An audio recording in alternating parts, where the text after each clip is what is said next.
Muy buenas a todos, ya estamos en el despunte, la pauta de la información nacional en Nicaragua y el mundo. Radio El Pensamiento 880, estamos con el despunte en Spotify, YouTube y Facebook.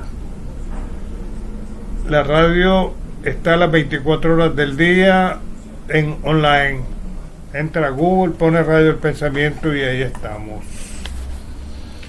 Quiero consignar mi saludo a la ONIEV, quien continuamente me reporta y me da sugerencias importantes para el despunte, a Ramón Centeno, Roxana Hernández, Álvaro Rodríguez, Carlos Silva, quien nos escribe desde México, Alex Sotelo, Leonel Quinteros y Pedro Cárdenas, todos oyentes del despunte de la información nacional. Muchas gracias por estar pendientes de nuestras transmisiones. Miren, voy a hacer una sugerencia y ojalá se tome en cuenta. La alcaldía de Managua hace un gran esfuerzo en las calles porque estén bonitas, pero no han terminado de arreglar una calle cuando llegan trabajadores de Nacal a romper la calle. Después de eso la cubren nuevamente de asfalto, pero queda desnivelada y pierde la estética de la vía. Ahora, yo sugiero que haya una coordinación entre la alcaldía de Managua y el ENACAL para que se acabe esta rompedera de calles por parte de trabajadores de Nacal, que no sabemos qué es lo que buscan. La verdad es que se le hace un gran daño al ornato de la ciudad y esto no debe de seguir ocurriendo.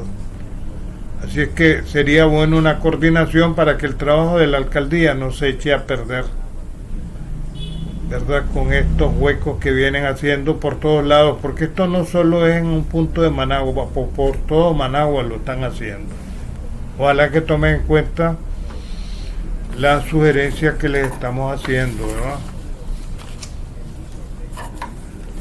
Por otro lado, se formó la tormenta tropical Héctor en el Pacífico mexicano, que llevará una trayectoria contraria al país, por lo que no se considera que pueda generar mayores afectaciones, dice un reporte recibido de México. Sin embargo, la onda tropical 19 se desplazará sobre el sureste mexicano, o sea, va a afectar a Centroamérica, e intersección con el ingreso de humedad del mar Caribe, y originarán lluvias puntuales intensas con descargas eléctricas en Veracruz, Oaxaca, Chiapas, Tabasco, Campeche, así como lluvias fuertes en Yucatán. Por eso les decía, Yucatán es prácticamente muy cerca de Centroamérica, y en algún momento Chiapas y Yucatán formaron parte de Centroamérica. Incluso Yucatán fue un país independiente, después pasó a integrarse a México, como Centroamérica también, que era parte de México, hasta Costa Rica. Eso fue durante 2 años, durante el imperio de Iturbide en México. Cuando fue derrocado Iturbide, Centroamérica se desprendió, y posteriormente en el año 1838 los países centroamericanos empezaron a constituirse en repúblicas. Antes eran la Confederación de Estados Centroamericanos. Fuéramos mucho más fuertes si fuéramos unidos en Centroamérica, pero así son las cosas y los cambios históricos y geográficos que tiene la humanidad. Por otro lado, hay unas expresiones del secretario general de sindicatos en Costa Rica, Lenín Hernández. Dice que emitió una fuerte respuesta a las declaraciones del presidente Rodrigo Chávez, en la que se refirió a las denuncias presentadas por el sindicato contra la Caja del Seguro Social. Dice este líder sindical: pasamos de ser la Suiza centroamericana a tener un narcoestado. Como lo he informado y se ha comentado a nivel internacional, Costa Rica constituye la bodega de la droga en Centroamérica. De ahí se despacha para Honduras y de Honduras a los Estados Unidos. En días pasados les informé que 30 capos de la droga mexicana están residiendo en Costa Rica y mis fuentes son los medios de comunicación de Costa Rica. Periódicos como La Nación, por ejemplo, o La República. Y a eso obedece, digamos, esta guerra de pandillas, pues que se pelean territorio y las muertes a domicilio, porque Costa Rica, además de ser un país peligroso, el más peligroso de Centroamérica, practica el sicariato. O sea, muerte a domicilio, ahí van a matar a las personas en este conflicto que tienen los expendedores de droga y en que se disputan, como les dije hace un momento, territorio. Es interesante esto porque realmente nos da la medida de qué es lo que está pasando en Centroamérica, a pesar que a Costa Rica se le hace una gran propaganda en los grandes medios de comunicación internacionales. Por otro lado, Kamala Harris está recibiendo un fuerte golpe en su candidatura. Robert Kennedy, que es miembro de la dinastía Kennedy en los Estados Unidos, una de las familias más importantes históricamente, se pasó al lado de Trump y lo está apoyando. Lo está apoyando porque hay un punto en que él, digamos, coincide exactamente con Trump y en eso radica su apoyo. Mientras los halcones demócratas y los que rodean a Kamala Harris, y seguramente Kamala Harris de ganar seguiría la misma línea de Biden, de las guerras por todos lados que generan crisis económica en los Estados Unidos, Europa y en el mundo por el asunto del negocio de las armas. Kennedy se opone, al igual que Trump, al negocio de las armas y al fin de la guerra, particularmente en Ucrania.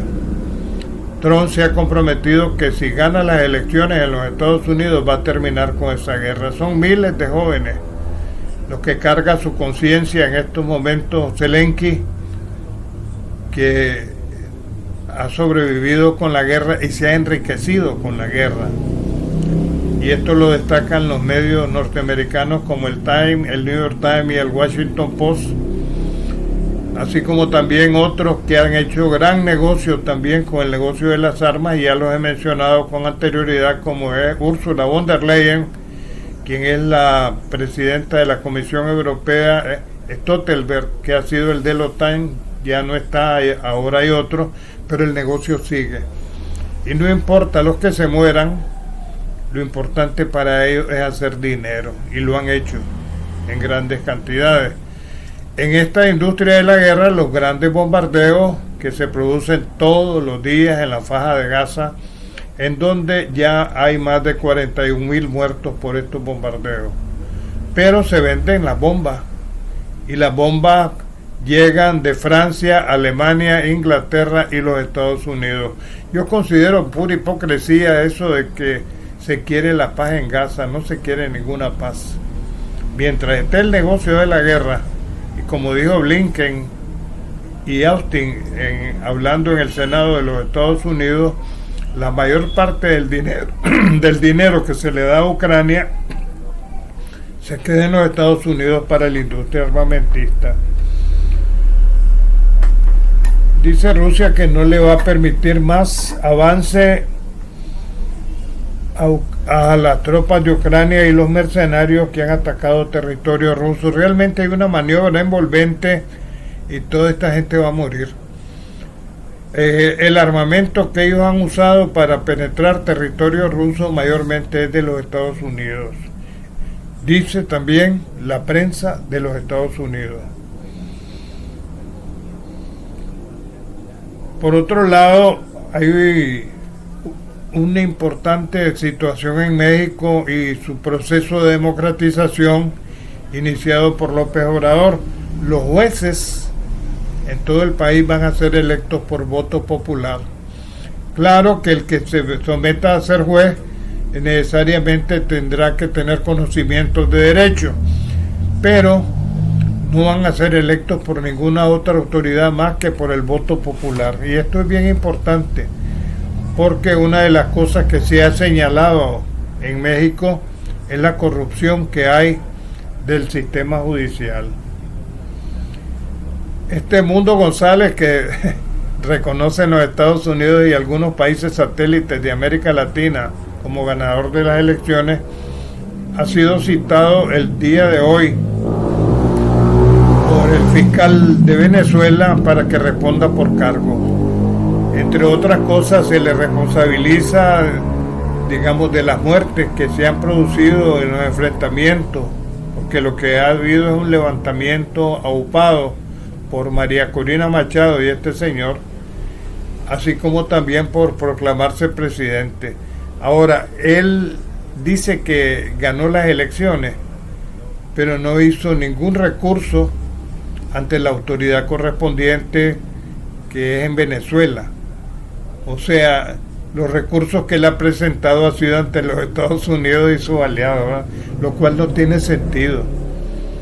A ningún país le han pedido nunca que se recurra o que le cuenten los votos internacionalmente. Hace poco, en las elecciones de México, se alegó fraude por parte de la oposición, y quien dirimió el asunto fue el Tribunal Electoral de México. Pero realmente aquí se ha querido politizar e internacionalizar el asunto en esta lucha que hay para derrocar al gobierno de Maduro, lo cual es imposible. Tiene el apoyo popular del ejército y la policía. Dice la fiscalía que hoy esperan a este González, y si no se presenta, entra en rebeldía y lo pueden ir a traer a donde esté, porque seguramente la seguridad venezolana ya sabe a dónde se esconde, porque supuestamente se anda escondiendo. Y se ha confirmado también que las actas publicadas, la mayoría de ellas por esta María Corina Machado, en una página web de Inglaterra, ni siquiera en Venezuela, son falsas, ¿verdad? Y viene a consolidar, digamos, el fallo judicial de la Corte Suprema de Justicia de Venezuela en el área de lo contencioso electoral de la victoria de Maduro. O sea, Maduro ganó las elecciones, y esto está claro todo mundo, menos sus enemigos, como son los Estados Unidos y algunos países satélites de América Latina. Por otro lado, el presidente mexicano AMLO, Andrés Manuel López Obrador, dice que ellos no tienen por qué meterse en los asuntos de Venezuela. Hay una expresión que él tuvo en su última mañanera. Él habla todos los días con la prensa en México, dice que los metiches nunca quedan bien con nadie, y así es, ¿verdad? Entonces han querido, digamos, hacerle daño a Venezuela. Uno de los más dañinos es este Diego Almagro, que es un satélite del Departamento de Estado. Él es muy obediente a fin de conservar el cargo y el buen salario que tiene como secretario de la OEA, e incluso ha presentado una acusación ante la Corte Internacional de Justicia en contra de Maduro. Pero todo eso es, digamos, bailando el son que le tocan, ¿verdad? Este es un sinvergüenza, porque él era miembro del Partido Socialista en Uruguay, pero le está pasando lo mismo de Boric. Ahora son servilazos de la política de los Estados Unidos, que ni a los mismos Estados Unidos les conviene tener serviles como Boric y como este Diego Almagro. Boric es el presidente de Chile, ¿verdad? Por otro lado, se ha recrudecido la guerra en el Mediano Oriente. Hay violentos enfrentamientos entre el movimiento guerrillero Hamas, así como también las fuerzas de Israel. Los bombardeos desde el lado del Líbano continúan. Israel está atacando también con su aviación las bases de Hezbollah en todo esto, y que se radican en el Líbano. O sea, un chispazo aquí y se produce la tercera guerra mundial de la cual yo le he venido hablando en diferentes ocasiones. Hay continuas provocaciones para complacer a la industria armamentista y que vendan más armas, pero es muy peligroso el juego de todo esto y se puede dar una confrontación mundial que todos los seres humanos la vamos a lamentar. El tiempo en Nicaragua está nublado, cayó una lluvia la noche de ayer y se esperan más lluvias para el día de hoy. Como les estaba diciendo, se esperan más lluvias, hay huracanes tanto por el Pacífico como por el Atlántico y en la despedida del invierno va a ser muy fuerte, particularmente en el mes de octubre, que es con tormentas, ¿verdad? Ya aproximándose la Navidad y las elecciones en los Estados Unidos. Esas elecciones van a ser determinantes para el futuro de la humanidad. Como les dije, Trump se compromete a terminar con la guerra en Ucrania y la Kamala Harris seguiría la política de Biden de abrir guerras por todos lados para alimentar la industria armamentista en los Estados Unidos. Bueno, es todo por hoy y nuestra invitación para mañana a esta misma hora en El Despunte. Más noticias y comentarios en breves momentos.